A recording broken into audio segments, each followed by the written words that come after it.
रहे special report news room से आपके साथ मैं हूं अंजना ओम कश्यप। आज स्पेशल रिपोर्ट में बात नवजोत सिंह सिद्धू की। क्रिकेट की पिच से लेकर सियासत की पिच तक हर खेल में सिद्धू रोमांच और सस्पेंस पैदा करने में माहिर है। कैप्टन से खटपट को लेकर विरोधी बाउंसर पर बाउंसर दाग रहे थे। नवजोत सिंह सिद्धू ने एक शॉट में पूरे गेम को चेंज कर दिया। सिद्धू दिल्ली आए, सारा खेल सेट हो गया।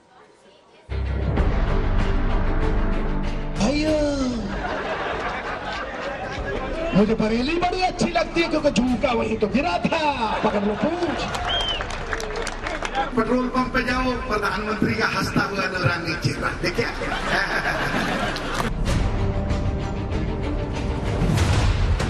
नवजोत सिंह सिद्धू एक मिसगाइडेड मिसाइल है जिहदा कोई कंट्रोल नहीं है, किते मर्जी डायरेक्शन हो सकती है। मुझे जापान बड़ा अच्छा लगता है बहनों भाइयों। तो जब मैं छोटा था मेरे पिताजी कहते थे बाल नरेंद्र जा पान ले आ। ठोको ठोको ताली ठोको। कांग्रेस का घरेलू झगड़ा बढ़ा या निपटा?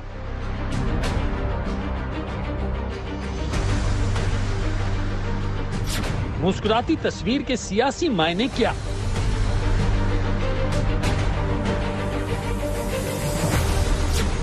बात बन गई गुरु, यहाँ कहीं अटका है रोड़ा।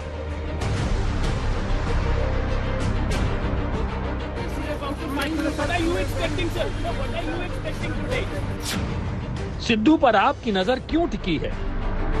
अबे गंगा साफ करनी थी तो किसान की फसल की कीमत देनी थी। अब जब भाजपा वाले तुम्हारे पास वोट लेके आए तुम क्या करोगे? ठोको ताली ठोको भाई ठोको। क्यों कांग्रेस के लिए सिद्धू है जरूरी?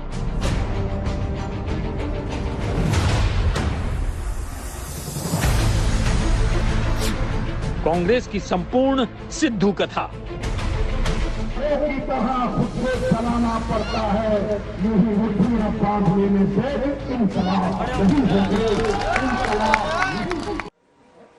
इस वक्त की सबसे बड़ी खबर यही है कि सुबह सिद्धू प्रियंका गांधी से मिले, शाम होते होते राहुल गांधी से मुलाकात करने पहुंचे। 3 तस्वीरें हम आपको दिखा रहे हैं। आज पूरे दिन सिद्धू को लेकर कांग्रेस आला कमान में मंथन का दौर चलता रहा। मीटिंग पर मीटिंग हुई। सूत्रों के मुताबिक फाइनल समाधान निकल गया है। समाधान निकला तो सिद्धू सीधे राहुल गांधी से मिलने पहुंचे। और उसके बाद सबसे बड़ी खबर पंजाब से आई है, जहां पर कैप्टन अमरिंदर सिंह, मुख्यमंत्री कैप्टन ने पार्टी के विधायकों को कल लंच पर बुलाया है।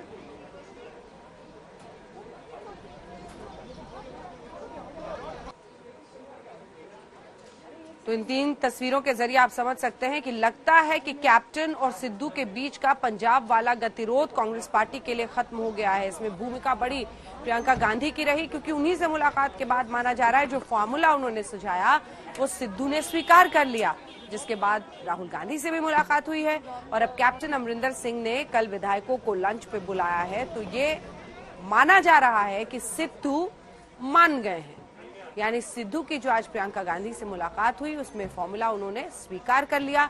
अब क्या उन्हें पद मिलता है, कौन से पद पर वो राजी हुए हैं, क्या उन्होंने स्वीकारा है, इस सब के लिए थोड़ा सा इंतजार करना होगा। विधायकों को कैप्टन अमरिंदर सिंह ने कल लंच पर बुलाया है, यानी जो भी आलाकमान की तरफ से फॉर्मूला सिद्धू के साथ बनाया गया होगा उस फॉर्मूले की जानकारी अब लगता है विधायकों को देने का मन बना चुके हैं कैप्टन अमरिंदर सिंह। और कल इसीलिए उन्होंने लंच पे विधायकों को बुलाया है। तो बड़ी खबर इस वक्त की यही है कि प्रियंका के फॉर्मूले पर राजी हो गए सिद्धू। सिद्धू मिले उसके बाद राहुल से, और कैप्टन अमरिंदर कल मिलेंगे विधायकों से लंच पर। तो आपने 3 तस्वीरें देखी, लेकिन अब आपको इन 3 तस्वीरों के पीछे की खबर बताते हैं। लंबे वक्त से पंजाब में कैप्टन बनाम सिद्धू का झगड़ा चल रहा था। अब सियासी युद्ध में सीज फायर का टाइम आ गया है। कलह से सुलह का रास्ता कैसे निकला, पूरी इनसाइड स्टोरी देखिए।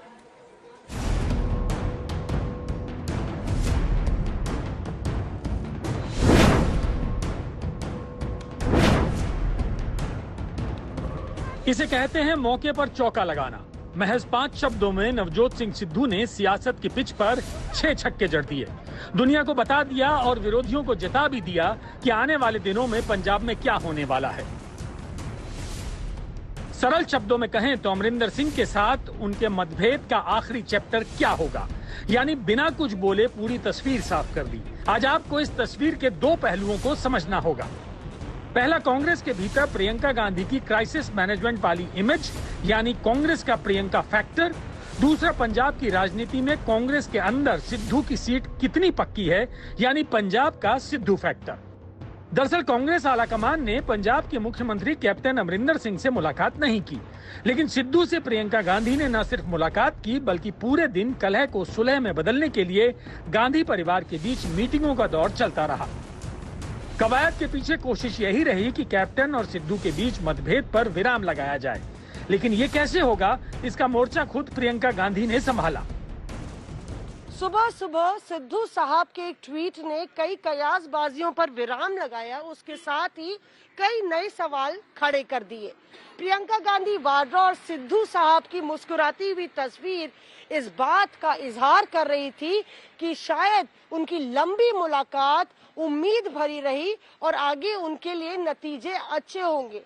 पर दूसरी तरफ लंबी मुलाकात के मायने ये भी लगाए जा रहे हैं कि क्या इस लंबी मुलाकात के बाद जो नतीजे आने हैं उसमें भी लंबा समय लगेगा।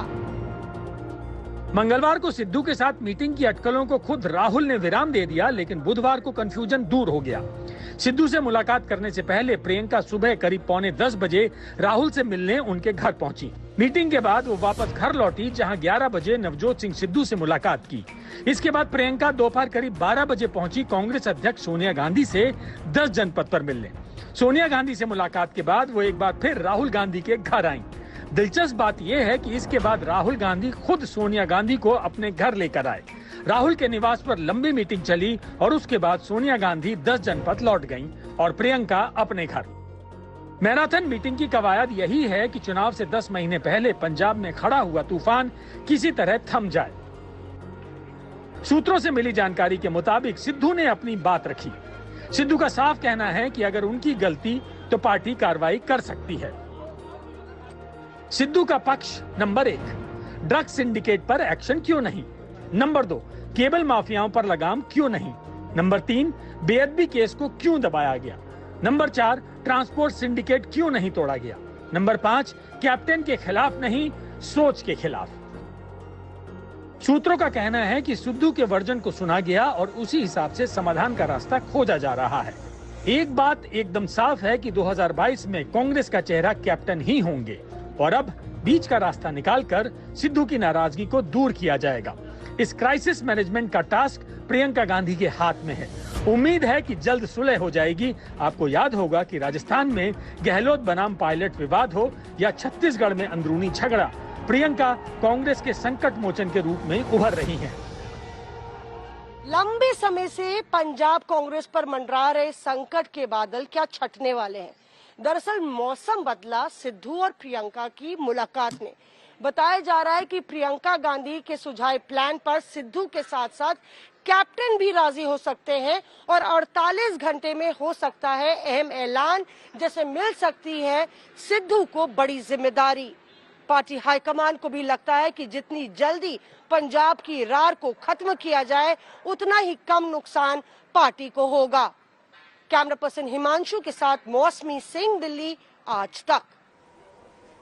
तो अब आइए एक बार जरा सिलसिलेवार ढंग से आपको यहाँ पर बता दें कि क्या कुछ हुआ है, कैसे सिद्धू और कैप्टन की ये पूरी परेशानी, ये झगड़ा लगता है जैसे खत्म हो रहा है, क्योंकि प्रियंका के फॉर्मूले पर सिद्धू मान गए हैं, उन्होंने हामी भर दी है। अब अहम जिम्मेदारी उन्हें मिलेगी जिसका ऐलान बाकायदा प्रेस कॉन्फ्रेंस के जरिए कांग्रेस पार्टी अगले 48 घंटे में कर सकती है।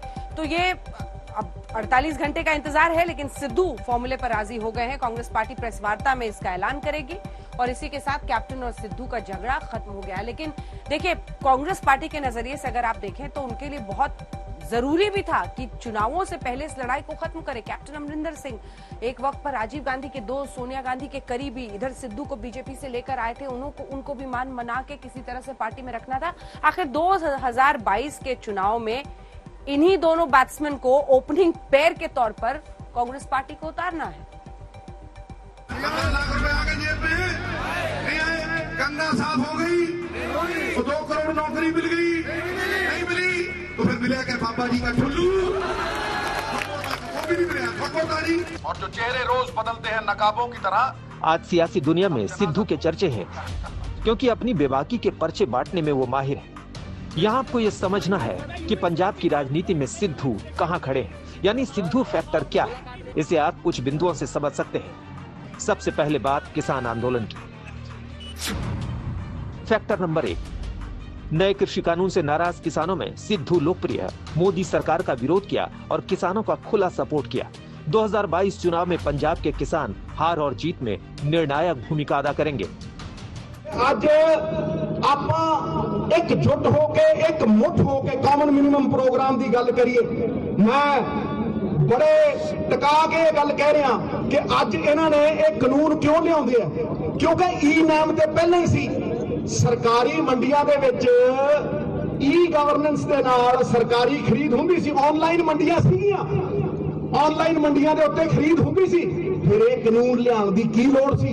एक कानून इस करके लियादे आ वीरो कि किसान दे हक खो के, उहदे कानूनी अधिकार खो के, उहदे कानूनी अधिकार मार के अंबानी ते अडानी दे हत्थां दे विच पंजाब दीआं मंडियां, पंजाब दा मुनाफा 5-5 हज़ार करोड़ दा जिहड़ा साडा साल दा आउंदा सीगा, वो इस करके हो रहा।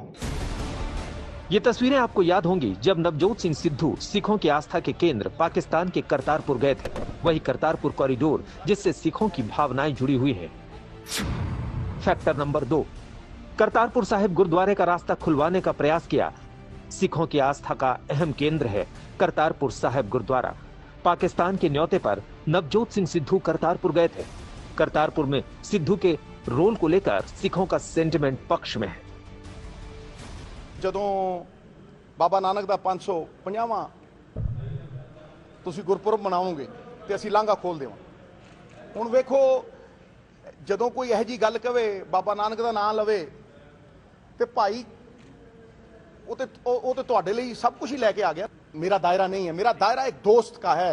अमन अमान प्यार और एक बात आप समझ लो, जब दोस्ती का पैगाम भी भेजा है तो दोस्ती के पैगाम को छोटे से कुएं में मत रखो, वो समंदर वाली बात है। वो सबको दोस्ती का पैगाम भेजा है। तो वहीं गुरु ग्रंथ साहिब के बेअदबी के मामले में सिद्धू न सिर्फ अकाली दल को कटघरे में खड़ा करते हैं, बल्कि अपनी सरकार के कैप्टन से भी भिड़ गए। आज सिद्धू सियासत में जिस मुकाम पर खड़े हैं, उसके पीछे उनकी लंबी सियासी तपस्या है। सिद्धू ना तो झुके और ना ही हालात से समझौता करने को तैयार हुए। आज उनके इसी स्टैंड की वजह से पंजाब के युवा आइकन मानते हैं, यानी सिद्धू पंजाब के युवाओं के लिए बड़ा फैक्टर है। फैक्टर नंबर 3, युवाओं को ड्रग्स से बचाने के लिए मिशन चला रहे हैं। अकाली नेता मजीठिया पर एक्शन की मांग करते रहे हैं। मजीठिया पर ड्रग्स सिंडिकेट का बड़ा आरोप है। केबल माफिया और खनन माफियाओं पर एक्शन चाहते हैं। ड्रग्स छुड़वाकर नौजवानों के हाथों में नौकरी देना चाहते हैं। It is basically for the welfare of Punjab. मैं बाहर रह के पंजाब को संवार सकता हूं। जो मुझे अपॉर्चुनिटी देगा, एक रोल देगा, मैंने राहुल जी को एक एजेंडा दिया है।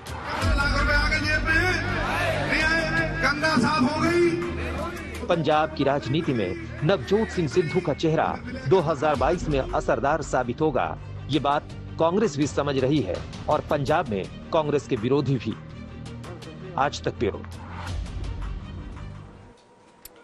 कांग्रेस के तमाम विरोधी सिद्धू वाली इस लड़ाई में अपनी अपनी संभावना देख रहे थे। भारतीय जनता पार्टी उन लोगों की खूब पीठ ठोक रही थी जो कांग्रेस के विरोध में खड़े हो गए थे। दूसरी तरफ आम आदमी पार्टी बड़े अरमानों के साथ अरविंद केजरीवाल देख रहे थे कि हो सकता है सिद्धू आप में आ जाए। इधर अकाली दल के नेता वो जबरदस्त निशाना साध रहे थे सिद्धू पर, लेकिन अंत में सिद्धू का ये दाव, ये लंबा इंतजार सही साबित हुआ। ये सरकार गरीब की नहीं रही, ये बड़े बड़े पूंजीपतियों की सरकार बन गई है जो कह रहे हैं नाच मेरी बुलबुल के पैसा मिलेगा, कहाँ कदरदान हमारे जैसे मिलेगा। बहुत ताली ठोको। गुंडा तंत्र और झंडा तंत्र, ये हिटलरशाही, ये लोकतंत्र सहन नहीं करता। एहसान, ये अहंकार जो आया है ना, झुकते वो हैं जिनमें जान होती है, अकड़ना तो मुर्दों की पहचान है। पंजाब की सियासत में नवजोत सिंह सिद्धू चमकदार और दमदार चेहरा है। अपने हुनर के दम पर सियासी सफर की सीढ़ियां चढ़ी। नहीं रवानी, अबे जब जोश ही नहीं लल्ला किस काम की तेरी जवानी।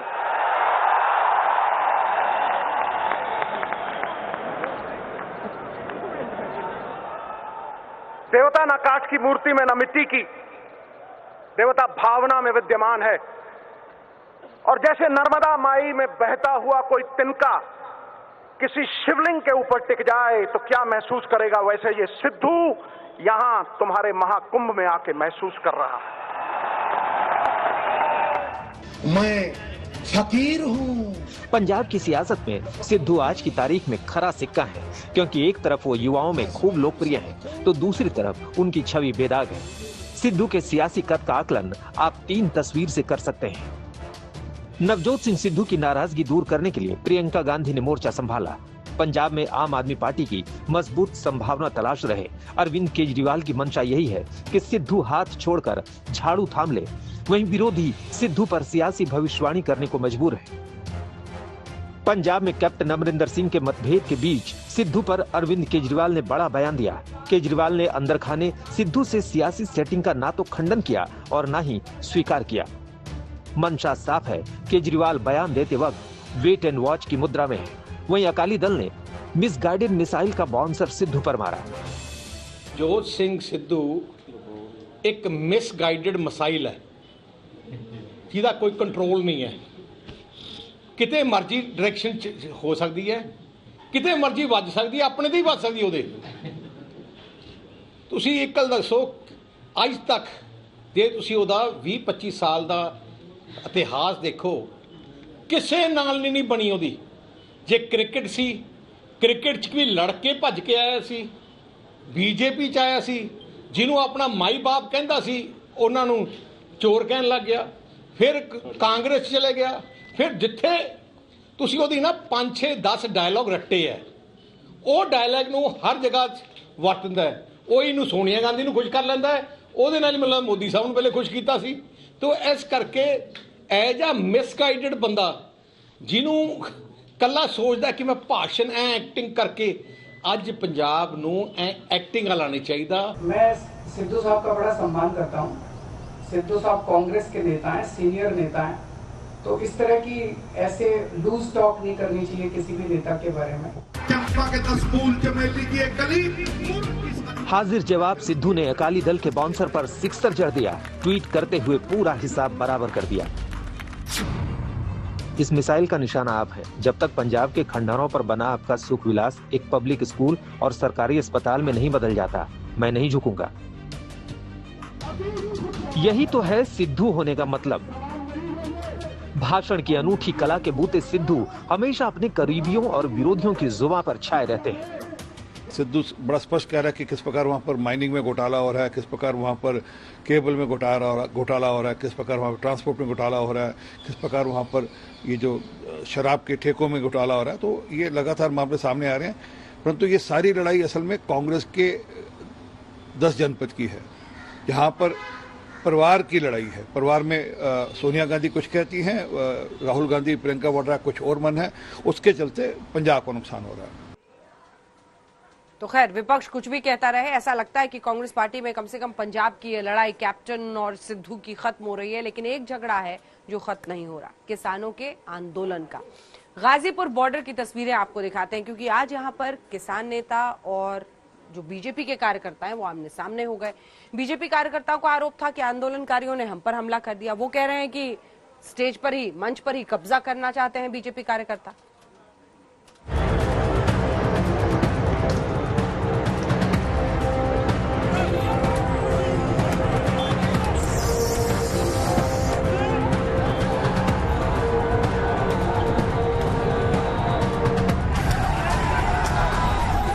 अब तक नए कृषि कानून को लेकर जो लड़ाई बीजेपी और आंदोलनकारियों के बीच जुबानी थी, अब वही जंग तोड़फोड़ और धमकी तक पहुंच गया।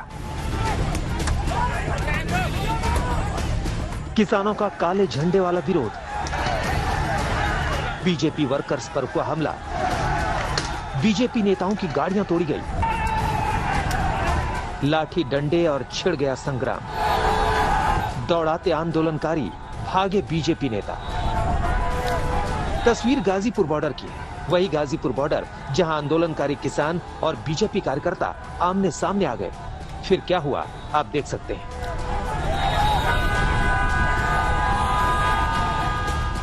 बीजेपी का आरोप है कि सुबह 10 बजे अपने नेता अमित वाल्मीकि का स्वागत करने के लिए जुटे थे, तभी वहां काले झंडे लेकर कृषि कानून का विरोध कर रहे प्रदर्शनकारी पहुंच गए। देखते ही देखते स्वागत समारोह जंग के अखाड़े में बदल गया। हम लोग बहुत शालीनता से खड़े हुए थे, इतने में वहाँ राकेश टिकैत जी के जो गुंडे हैं वो सभी आए, तलवार भाला और जितने भी उस तरह का सामान हो सकता है जिससे वो आक्रमण कर सकते हैं। हमारी कितनी बहनें छोटी हो गई जो अभी हमने फोन किया वो आने की कंडीशन में नहीं है। बीजेपी का आरोप आपने सुना, लेकिन आंदोलन कर रहे किसान उल्टा बीजेपी को दोषी ठहरा रहे हैं। धमकी दे रहे हैं उनको, मतलब मंच पे कब्जा करके स्वागत करेंगे,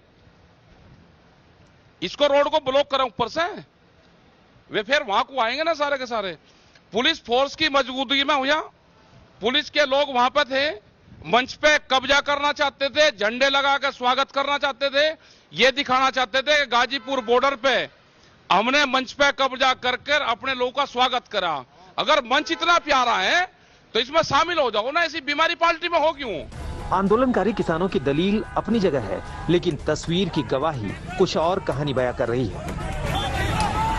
बीजेपी के नेता कार्रवाई की मांग कर रहे हैं। बड़ी बात यह है कि पुलिस की मौजूदगी में हमला हुआ। अब देखना होगा पुलिस क्या एक्शन लेती है। कुमार कुणाल, गाजीपुर बॉर्डर, आज तक। और अब बात करेंगे कोरोना की लापरवाहियों की, क्योंकि कोरोना की उन लापरवाहियों का जिक्र जरूरी है जिन्हें जानलेवा कोरोना वायरस फिर से लौटने का रास्ता देख रहा है। जहां दिल्ली में जो हुआ बेहद चौंकाने वाला है। कोरोना में छूट क्या मिली, लोग उस कोरोना को भूल गए जो 1.5 महीने पहले सांसों पर अटैक कर रहा था। ऐसे में मजबूत प्रशासन को दिल्ली के बाजारों में फिर से ताले लटकाने पड़ गए हैं।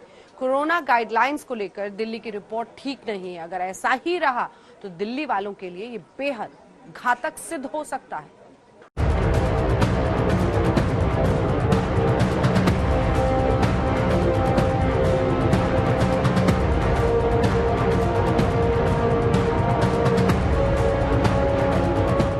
क्या दिल्ली में फिर से लॉकडाउन की नौबत आ गई? दिल्ली में अनलॉक के बाद फिर से क्यों लॉक होने लगे बाजार? क्या अनलॉक का 5वां चरण दिल्ली को भारी पड़ने लगा? दिल्ली से कोरोना गाइडलाइंस को लेकर रिपोर्ट ठीक नहीं है।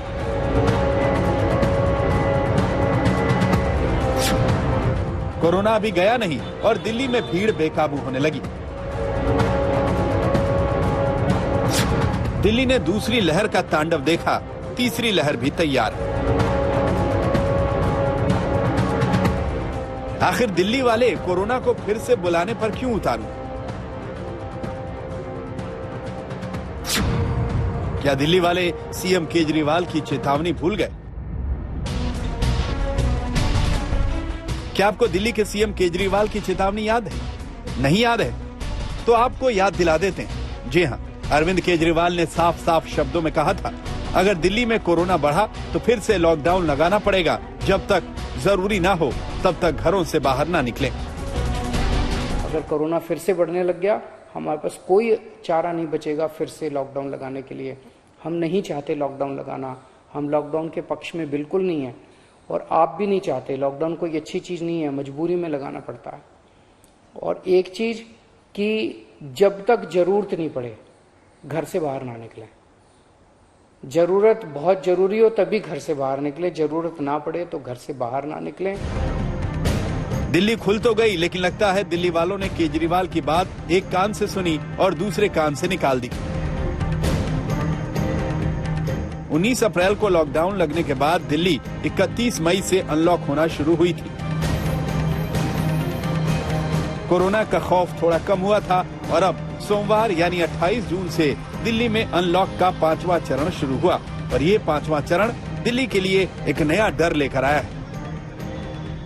जी हाँ, बाजारों में ऐसी भीड़ उमड़ी जैसे कोरोना कभी था ही नहीं।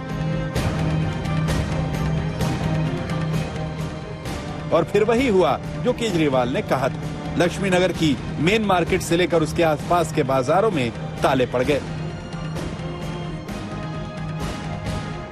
पहली बार इस लॉकडाउन को खोलने के बाद किसी बाजार को बंद करने का आदेश दे दिया गया है। जो लक्ष्मीनगर का बाजार है वो 5 जुलाई यानी आने वाले सोमवार को रात के 10 बजे तक पूरी तरह से बंद कर दिया गया है।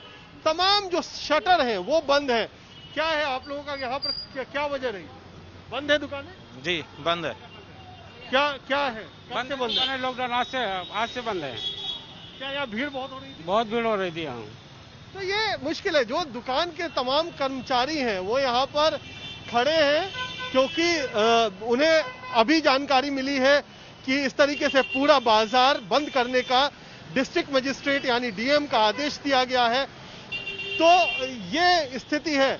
क्या वजह रही मार्केट बंद होने की? बाजार मार्केट 9 बजे तक खोल रहे थे इसलिए कर गए। अगले टाइम से नहीं बंद करते, 8 बजे का टाइम था। 9 बजे तक खोलते हैं, भीड़ इतनी रहती है मार्केट के अंदर। इन बाजारों में फिर से लॉकडाउन की नौबत क्यों आई, उसकी पूरी रिपोर्ट देखिए। 6 दिनों तक लक्ष्मीनगर मेन बाजार, विकास मार्ग से लवली पब्लिक स्कूल, किशन कुंज, आसपास के बाजारों में मंगल बाजार, विजय चौक, सुभाष चौक, जगतराम पार्क और गुरु रामदास नगर के खुलने पर प्रतिबंध लगा है। यहाँ जरूरी चीजों को छोड़कर बाकी सभी काम बंद रहेंगे। ये कार्रवाई एसडीएम प्रीत विहार की रिपोर्ट पर हुई है, जिसमें बताया गया कि रविवार को मार्केट, शॉपकीपर्स, वेंडर्स और आम लोग लक्ष्मीनगर के मेन बाजार में कोविड गाइडलाइन का पालन नहीं कर रहे थे। रविवार को बाजार में उमड़ी भीड़ को मार्केट एसोसिएशन और दुकानदार नियंत्रित नहीं कर पाए। ये स्थिति कोरोना संक्रमण का कारण बन सकती है। दिल्ली आपदा प्रबंधन प्राधिकरण के ऑर्डर में स्पष्ट लिखा है कि बाजार में उमड़ने वाली भीड़ की जिम्मेदारी स्थानीय मार्केट एसोसिएशन की होगी। हालांकि व्यापारियों का दावा है कि मार्केट बंद करने से पहले उनकी राय नहीं ली गई और न ही उन्हें भीड़ बढ़ने की जानकारी दी गई।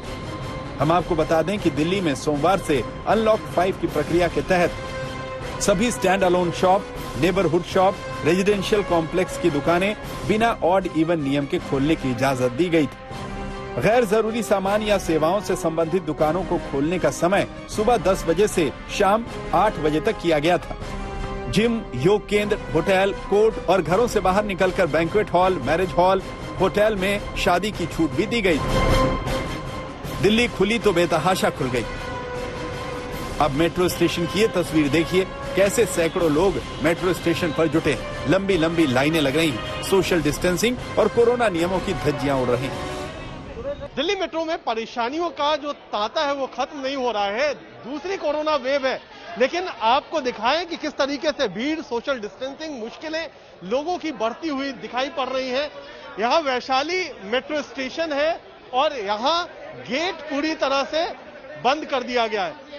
क्या जानकारी है इसके बारे में जो यहाँ पर मेट्रो के अधिकारी हैं? क्या दिक्कत क्या हो रही है? सर तकनीकी खराबी है, जैसे ही ऊपर से आदेश आएगा हम गेट ओपन कर देंगे। सर ये बताइए, यहाँ पर मेट्रो अधिकारियों की तरफ से बताया जा रहा है कि तकनीकी खराबी है। जी, अगर आप लोगों ने 8:25 से दरवाजा बंद किया हुआ है और 9 बजे तक आप नहीं खोल रहे हो और अब आप मीडिया को देखते हुए खोल रहे हो, तो क्यों पब्लिक को परेशान कर रहे हो आप लोग? लोगों को परेशानी हो रही है और ये आपको मैं तस्वीरों के जरिए दिखाता हूँ कि किस तरीके से लोग यहाँ पर उत्तेजित हैं, परेशान हैं। 1 घंटा रोज खराब करते हैं, यहाँ पे लाइन लगाते हैं रोज और ऐसे सोशल डिस्टेंसिंग हो रही है। लाइन जो है काफी दूर तक हम आपको कैमरा से भी दिखाते हैं कि किस तरीके से जो लोग हैं वो परेशान हो रहे हैं। कई मीटर लाइन है और लगभग हजारों की तादाद में लोग यहाँ पर, सैकड़ों हजारों की तादाद में बाहर इंतजार कर रहे हैं। इस लाइन की अगर हम लंबाई आपको दिखाने की कोशिश करें तो ये तो मेट्रो स्टेशन से हम थोड़ी दूर पर बाहर निकले हैं। बाहर सड़क तक लाइन लगी हुई है। लोगों के लिए परेशानी लगातार, जिनको ऑफिस जाना है, जिन्हें अपने काम पर जाना है, जिन्हें हर रोज इसी तरीके से मेट्रो के जरिए एक जगह से दूसरी जगह जाना होता है, उनके लिए मुश्किल है। आनंद विहार बस अड्डे से लेकर मंडियों तक भीड़ ही भीड़ नजर आ रही है और ये भीड़ बढ़ना ही बेहद घातक है, क्योंकि कोरोना की तीसरी लहर तैयार खड़ी है। डेल्टा के बाद डेल्टा प्लस वेरिएंट के केस मिलने शुरू हो गए हैं और तो और पिछले 2 दिनों में दिल्ली में कोरोना के केस भी तकरीबन डबल हो गए। सोमवार यानी 28 जून को दिल्ली में कोरोना के 59 मामले सामने आए थे, जो मंगलवार यानी 29 जून को बढ़कर 101 हो गए। अब सवाल यह है कि क्या ये केस सोमवार को दिल्ली में अनलॉक 5 के कारण बढ़े हैं? लेकिन सच यही है कि इस दौर में भीड़ बेहद घातक साबित हो सकती है। कुमार कुणाल के साथ पंकज जैन, दिल्ली आज तक। दिल्ली के कुछ बाजारों में लगी 6 दिन की पाबंदियों पर व्यापारी वर्ग भले ही दिल्ली सरकार और प्रशासन को कोस रहा हो, लेकिन जो अब हम बताने जा रहे हैं उसको देखकर सब हैरान रह जाएंगे, चौंकेंगे। जी हां, कोरोना संक्रमण फैलने की रफ्तार को बताने वाली आर वैल्यू फिर से बढ़ने लगी है। आर वैल्यू से पता चलता है कि एक कोविड संक्रमित व्यक्ति से औसतन कितने लोग संक्रमित हो सकते हैं। महामारी के खत्म होने के लिए आर वैल्यू का 1 से कम रहना जरूरी है, लेकिन दिल्ली में आर वैल्यू 1 से ऊपर जा रही है। आप इस ग्राफ में देख सकते हैं, जिससे पता चलता है कि दिल्ली में संक्रमण फैलने की रफ्तार बढ़ रही है। मई के आखिर और जून के शुरुआत में जो आर वैल्यू दिल्ली में कंट्रोल में थी, अब वो जून के आखिर में बढ़ रही है। इसी तरह महाराष्ट्र में आर वैल्यू 1 से ऊपर है, यानी महाराष्ट्र में भी महामारी खत्म होने के संकेत नहीं दे रही। हम आपको बता दें कि देश में कोरोना की दूसरी लहर की शुरुआत भी महाराष्ट्र से ही हुई थी और एक बार फिर महाराष्ट्र में खतरा पल रहा है। इसी तरह से केरल चलिए, केरल में अप्रैल मई के बीच पीक पर पहुंचने वाली आर वैल्यू बीच में थोड़ी डाउन जरूर हुई थी, लेकिन एक बार फिर से 1 तक पहुंच गई है। तो जानकारों को अंदेशा था कि लॉकडाउन के बाद आर वैल्यू बढ़ेगी और जिसका डर था वही हो रहा है। वैज्ञानिक परेशान हैं, डॉक्टर्स चिंतित हैं। दूसरी लहर ने जो तांडव मचाया उसे सोचकर ही सब सिहर जाते हैं। सांसों की जंग और अस्पतालों में बेड के लिए तड़पते भटकते लोगों को देश ने देखा है। अपनों के लिए मातम मनाते हुए लोगों को देश ने देखा है। इतना सब होने के बाद भी लोग कोरोना से क्यों नहीं डर रहे? क्यों ऐसी लापरवाहियां? बिहार से लेकर मध्य प्रदेश, राजस्थान से लेकर हिमाचल प्रदेश तक कोरोना को लोग क्यों फिर से बुलाने पर आमादा है?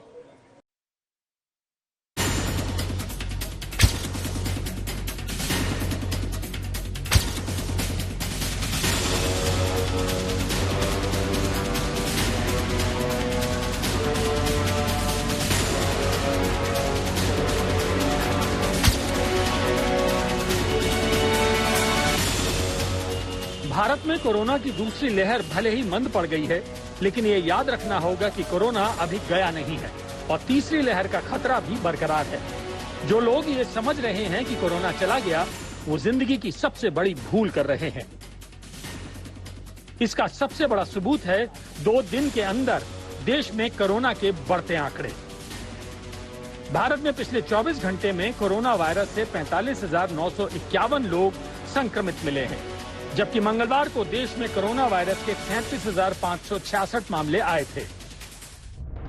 अचानक देश में कोरोना के 8,000 से ज्यादा मामलों का उछाल आ गया। अगर ऐसे में हम लापरवाहियां करते हैं तो ये घातक साबित हो सकता है। फिर लोग हैं कि मानते नहीं। आपको पटना के बाजारों की तस्वीरें दिखाते हैं, जहां लोग बिना मास्क और बिना सोशल डिस्टेंसिंग के नजर आ रहे हैं। इस वक्त हम राजधानी पटना के बाकरगंज इलाके में मौजूद हैं और यहाँ की आपको हम तस्वीरें दिखा रहे हैं, जो लॉकडाउन के दौरान तेजी से कोरोना बढ़ रहा था, लेकिन लॉकडाउन लगाने से संख्या में काफ़ी कमी आई थी। लेकिन जैसे जैसे आप देखिए अनलॉक होता जा रहा है बिहार, किस तरीके से लोग सड़कों पर उतर रहे हैं, बाजारों में पहुंच रहे हैं, मास्क नहीं लगा के घूम रहे हैं, सोशल डिस्टेंसिंग का पालन नहीं किया जा रहा है और ये बेहद गंभीर मामला है। भोपाल की सड़कों पर भी लोग कोरोना को भुला बैठे हैं। अब इन्हें कौन समझाए कि मास्क हटा तो कोरोना वाली दुर्घटना घटी। मध्य प्रदेश में लॉकडाउन पूरी तरीके से हट चुका है और लोग अब बड़ी संख्या में बाहर निकल रहे हैं। तीसरी लहर की आशंका से पहले होना तो ये चाहिए था कि लोगों को अब जो दूसरी लहर में कहर देखने को मिला है कोरोना का, कम से कम उससे कोई सबक लिया जाता। लेकिन मध्य प्रदेश की राजधानी भोपाल में ऐसा कुछ नहीं दिखता।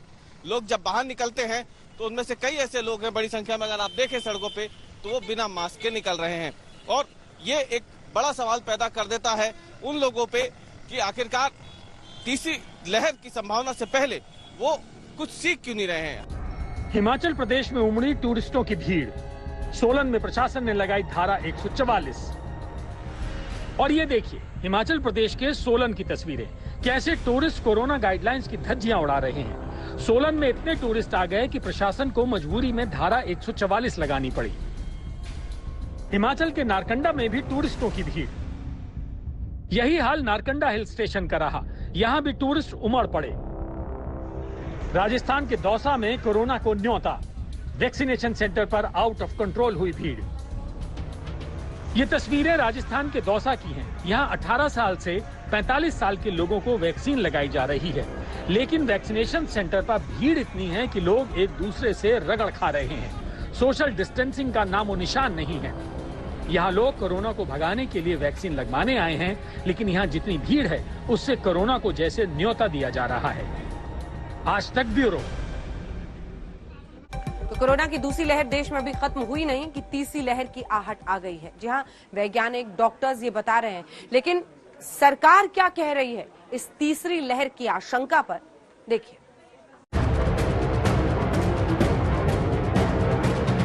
वेरिएंट ऑफ कंसर्न घोषित किए जा चुके डेल्टा वेरिएंट और कोरोना की तीसरी लहर को लेकर सरकार ने कुछ बातें साझा की हैं।